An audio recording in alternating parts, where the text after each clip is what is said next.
Ano? Bakit patay na yung sisi mo? Hindi ko alam, anak. Ano bang pag-aalaga ang ginawa mo? Sana iniimbestigahan na iya security screening officer.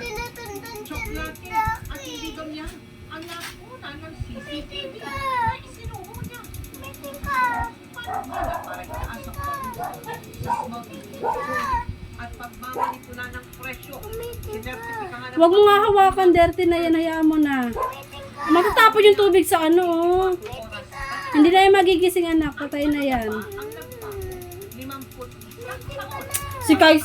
ang deklarasyon ng martial law. Sa tao Diyos ko, 18 taong kulang na amateur boxer, hindi matay at nakomatose ilang oras matapos lumaban. Ang bagong training program ng TESDA para sa mga namumulekta ng basura, marami Ano? ng professional skill. Maagang pa-Christmas ng Cavite